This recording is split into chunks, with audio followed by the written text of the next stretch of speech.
Hi, everybody. Gene here. Welcome to the Tapping Q&A podcast, where every single week we answer the most common and uncommon questions about tapping and EFT so you can eliminate self-sabotage and take the actions that you want. Just as a reminder, you can subscribe to the podcast. And in podcasting parlance, subscribe is free. It's not like Netflix or Disney Plus or some service where they're using the word subscribe. And the reason that subscribing is so important is that right now, every single week, we're publishing an episode on Monday and on Wednesday. It's great content that is absolutely free. And if you are subscribed, every single time a new piece of content comes out, it's going to be delivered instantly to your smartphone or your tablet. So you don't have to go looking for it, and it'll just be a pleasant little surprise for you every single Monday and Wednesday morning. You can subscribe in Apple Podcasts, Google Podcasts, Spotify, Pandora, and basically anywhere you get audio. Just search Tapping Q&A.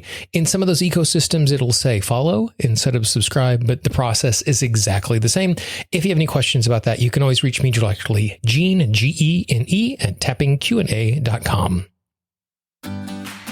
This is Gene Monterostelli, and welcome to the Tapping Q&A podcast, recorded live to tape from Williamsburg in Brooklyn. This is episode 448, originally aired April 15th, 2020. Hi, everyone. I hope this finds you well wherever you are and whatever time of day you're getting a chance to listen to this. Thanks for spending some time with me today. Today, we are going to be talking about and tapping about the idea of, because of what is going on in the world right now, we are paying an emotional tax at the beginning of the day, and that is making everything harder. But before we do that, I just want to send a big thank you out to all of the supporters of the Tapping Q&A podcast. Because of the supporters, you continue to get this content absolutely free. If you would like to be a supporter, all you need to do is go to tappingqa.com/support. And I'd like to thank our most recent supporter, Marcia. Marcia is receiving a bunch of great free gifts because of her support. If you'd like to support the podcast like Marcia and get some amazing free gifts for doing that as well, tappingqa.com/support. Today's topic came about because of what happened to me 2 Fridays ago. I was having one of those days where I didn't have a lot of client calls, but I had a lot of things to get done. And so I was just kind of working away. I sat down at my desk, started my day, and I had a technical issue. And that technical issue took me about 30 minutes to solve. I have a computer science degree. I'm super well-versed in technology. I am used to dealing with technical issues and solving them and getting past them. But for some reason, after spending an hour or so fighting with that technical issue, my entire day just was a wash. Like, I had a really hard time refocusing and getting any sort of momentum and doing anything that was productive. And at the beginning of the day, before I started dealing with this technical issue, it wasn't like I was starting the day at half speed. When I sat down at my desk, I was feeling great. I was focused. I was ready to go. And over the course of the day, I got probably 2.5 hours of work done in the 8 hours that I was sitting at my desk. And the only reason I got any work done at all is because I have a number of tools and a number of systems in place to help me get refocused, to get back on track, and to deal with what is going on. So the next day, Saturday, I was just kind of reflecting on what had happened on Friday. And I was trying to figure out what went wrong and why I was so off. And as I was thinking about that, I was also thinking about the conversations I've been having with my clients.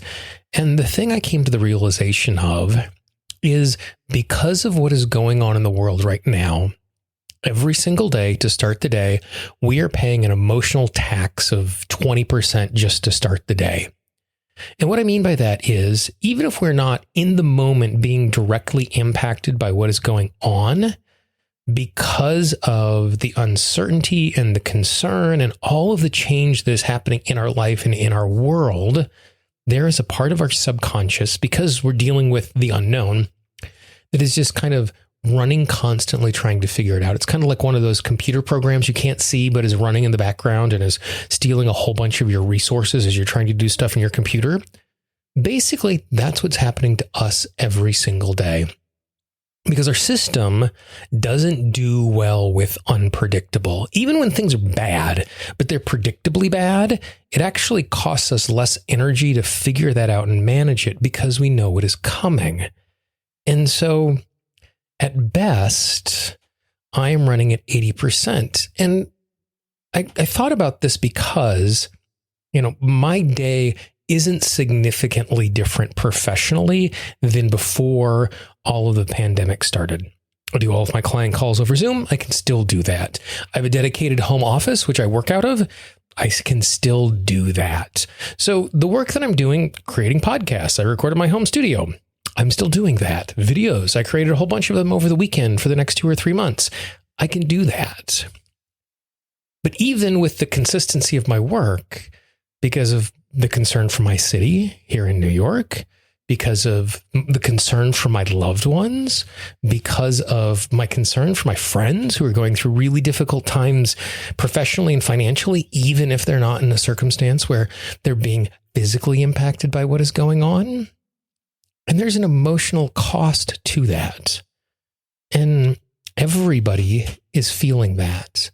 There's just this low-grade anxiety that exists everywhere that is zapping 20%. And I'm just making that number up.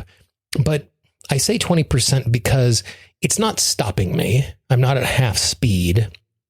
But it's also significant enough that it's actually impacting me, which means that even in the best case scenario, even when I have all of my resources around me, there are very few days in the midst of all of this in which I am as productive as I normally am. And so this has done a couple of things. The first is it's created a number of practical changes that I've had to implement, and I'll share those with you in just a moment. And then the second is it's impacted the way that I'm doing tapping, and I'm going to share with you the way that I tap at the beginning of the day and the middle of the day to kind of manage this. So practical change number one is I have changed my expectations for what a reasonable day is. Once I came to the realization that I was experiencing this emotional tax, I was looking at my days and I realized that my work day is starting about an hour later than it normally does. I don't have client calls most days till 10 or 11 o'clock, depending on the day. So rarely do I wake up to an alarm, but I'm an early riser. And there are even times where I'm sitting at my desk at 4:30, just rip roaring ready to go. And that's not unusual. With all that is going on, instead of getting up between 4:30 and 6, I'm now getting up closer to between 6 and 7, 6 and 7:30. And so my day is starting slower. The second thing that I'm realizing is that normally I can work pretty consistently till 5:30 or 6:30, depending on the day. A couple of days a week, I have later client calls. Days when I would be going out into the city, I would work until I was heading out versus going from my co-work space home and then heading out. But I'm just running out of gas sooner. So now all of a sudden, my day is shorter just because my energy and my focus is less. And in the middle of the time when I'm working, there are times where I am just running on half speed, where I'm just clunking along and I am just not as focused and effective as I normally am. So practically what that has meant is I have had to change my expectations. One of the premises that I work a lot with, particularly in work life, is happiness is outcome divided by expectation. And what that means is how we feel is based on the expectations we have walking into it. So if I were to tell you today, I did 10 things, is that a good day or is that a bad day? Well, if I was expecting to get 12 things done, then it'd be really easy for me to be disappointed with the day because I didn't do enough. If I thought I was going to get 8 things done today and I got 10 things done, then I exceeded what I was supposed to do. And I'm going to be doing cartwheels and backflips as I leave the office because I was so super productive. So my expectation determines how I evaluate the quality of my workday. And because I'm working slightly fewer hours and I'm working energetically at a slower pace, I need to change the amount of things I can get done in a given day. Which means that I have to change my expectations for what I'm going to get done in a week and a month, which might mean I have to recalibrate and recalculate what my monthly goals are. Because if I'm only working at 80%, then I'm in a situation where if I was working a 5-day week before, I'm now only working a 4-day week every week. That's 80% of my work time. Then I'm not going to get as much done.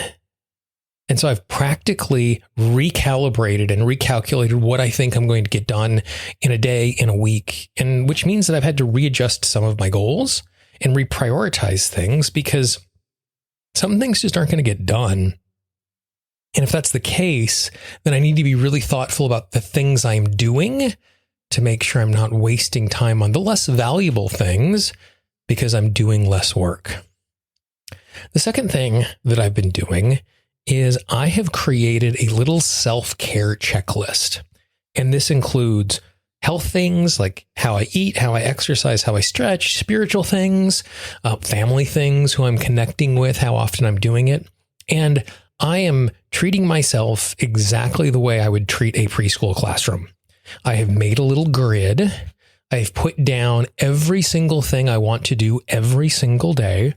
And after I do those things, in the little square, each of the columns are labeled with a day. And in the square that intersects with today and the activity, I bought, because I couldn't find gold stars, I found these little plastic gems that are sticky. And I give myself a little shiny gem for each one of those tasks that I do. As I look at it, as it's sitting here on my desk, I would be willing to bet in the last 3 weeks, I've flossed my teeth more times in the last 3 weeks than the last 3 years combined. But that is another story altogether. And part of the reason on that Friday that I started sharing with at the beginning of the show that I was able to get anything done at all is because of that list. Every single time I was fuzzy headed, every single time I just was sitting here and just kind of numbed out, I go, okay, I'm going to do one of the things on this list. And I got up and stretched, or I got up and exercised, or I called someone in my family, or I went and ate a piece of fruit. But I had these really specific things I could do that were just giving me this little jolt of energy and re-engaging me, which made it possible for me to navigate the day. The third thing that I'm doing in a practical sense, and this is something that I started doing in November or December, but has become really, really valuable today. What I realized near the end of the last calendar year was I was doing a great job of setting up my day. Naming the tasks that I wanted to get done, creating the expectations, creating the priorities, and depending on the day, I was more successful or less successful depending on what happened. And somewhere near the end of the last calendar year, what I started doing was when I got back from lunch, because I always get up from my desk for lunch, I don't eat and work at the exact same time. I just get into a different space. Even if it's just for 15 minutes, I make sure I have that break. And when I would come back from lunch, what I started doing is I started sitting down and I started treating my afternoon as if it was a new day. So at the beginning of the day, I'd scheduled everything I thought I was going to get done during the course of one day. And then the morning would happen. And sometimes I was really productive and I got more done than I expected. Sometimes unexpected things came up. Sometimes I just was working slower than I wanted to. And so what I was doing is I was looking, okay, now it is the afternoon and I now have 4.5 hours that I'm going to be spending here at my desk before the day is over. If this was a new day and the things that are on my to-do list, how would I reprioritize my afternoon? Because if I had a morning where I had a 60 to 90 minute tech issue, then my afternoon is already going to be behind. And so by recalibrating my expectations, it gave me the opportunity to look at everything that needed to be done for the rest of the day and going, well, I can't actually do all of this. So how do I reprioritize the day? Because what I was finding was if I didn't reprioritize my day midday, then I would miss valuable things at the end of the day. Like the things that fell off my list might not be the things that I wanted to fall off my list because I was just working under the impression it was all going to get done. And so by resetting and recalibrating my day after lunch, I was resetting the expectations for the amount of time I had left. Now, part of that recalibrating expectations for what's going to happen is not only am I taking the morning into account, but I'm also taking into account what my energy and emotional state is at that time on that particular day. Because some days it just might be harder than others. Not only do I have mornings that aren't as productive as I would like them to be, but I am also in a situation where I might be lower energy than I expected to be. And because that is the case, it gives me a chance to really refocus and recalibrate for the afternoon by making the most important things happen based on the amount of time I have left and the resource state that I'm in. And so by making these practical changes about changing my expectations, making sure I'm being really diligent about my self-care, and then resetting myself at the middle of the day to set reasonable expectations for what's going on, practically I'm able to be a lot more successful. Now, on top of that, we obviously know that tapping is a really valuable tool in setting the table for the day and managing when we go off course. And it has been super valuable for me. Because of the time that we are in, and because of the stress and the 20% emotional tax that I'm paying every single day, this is the tapping that I am using to start my day every single day. And so even if it isn't the beginning of the day, I would encourage you to do this right now. And you're just going to feel your energy shift and your disposition shift towards what you are doing and how you are navigating that. And I'm going to encourage you to enter this into your beginning of your day, because I think it's going to make a huge difference for that as well. So to begin with, what I want you to do is just tap on the side of the hand, take a nice big deep breath for me. And just move from tapping point to tapping point, repeating after me. Right now, it is difficult. There is so much uncertainty in the world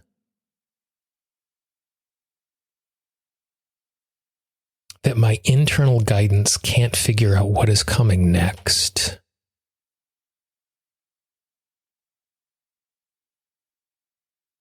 Since it is dealing with the unpredictable, my internal guidance is working overtime to try and keep me safe.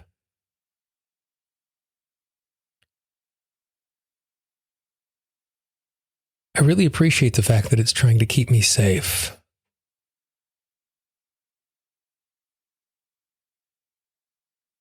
I appreciate the fact that it's willing to work so hard.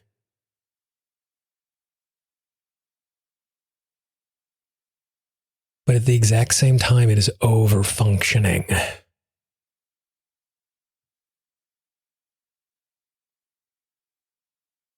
It is like a piece of software that's running in the background on my computer.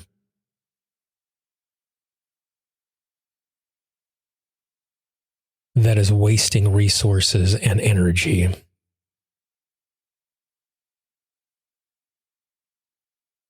Because that is the case, I am lower resourced.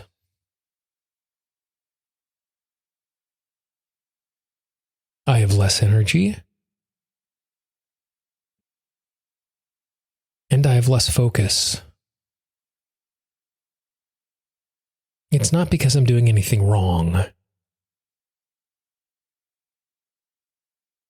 But I'm paying an energetic tax at the beginning of every single day.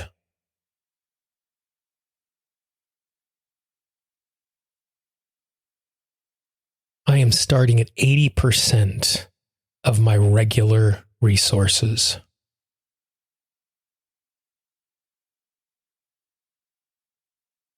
This isn't because I'm doing it wrong.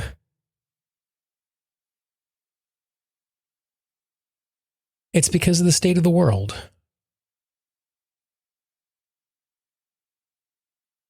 And the worry that is constantly running in the background. Because this is the case, I give myself permission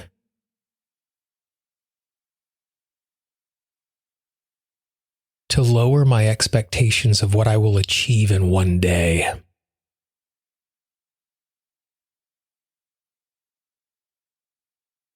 If I was feeling sick, I would be easier on my expectations.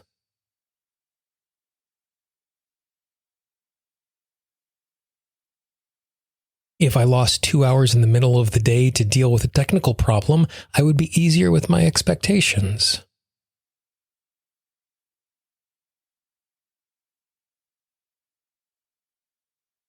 What I'm experiencing right now is no different.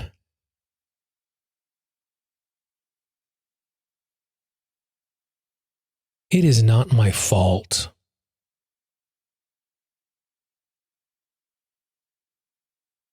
I am not doing something wrong.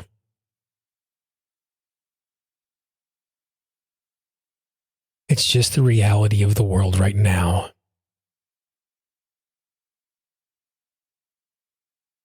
I give myself permission to reset my expectations.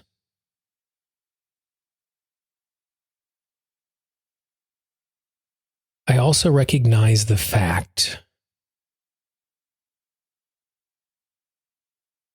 at this moment, it's really important I pay attention to my system.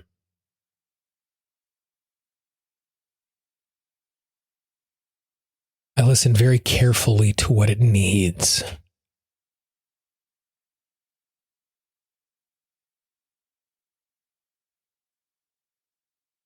I listen if it needs rest. I listen if it needs exercise.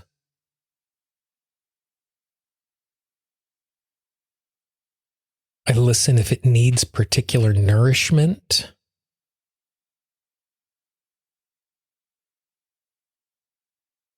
I listen to see if it is just exhausted.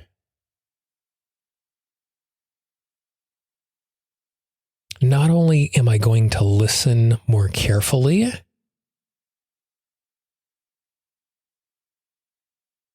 I'm going to respond to my system's requests.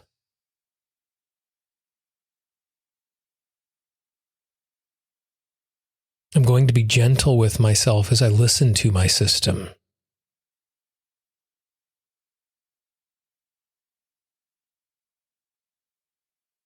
I'm going to be easy with myself as I try and understand what I need.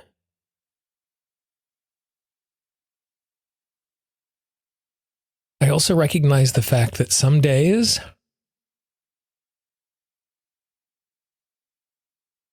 I'm just not going to have it.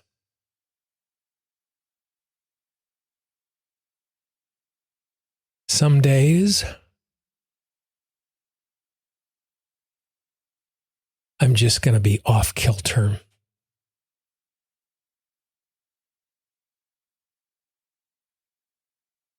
Some days I'm just not going to have the same amount of focus.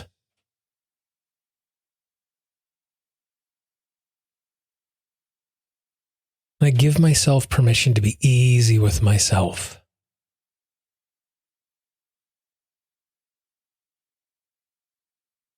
I give myself permission to be gentle with my experience.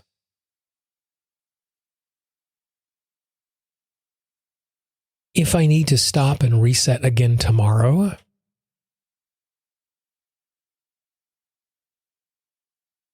I give myself permission to do exactly that. Right now, it's harder. Even when there isn't an obvious struggle.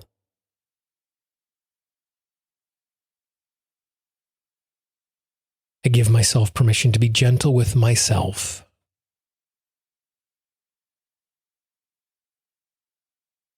To take each day as they come.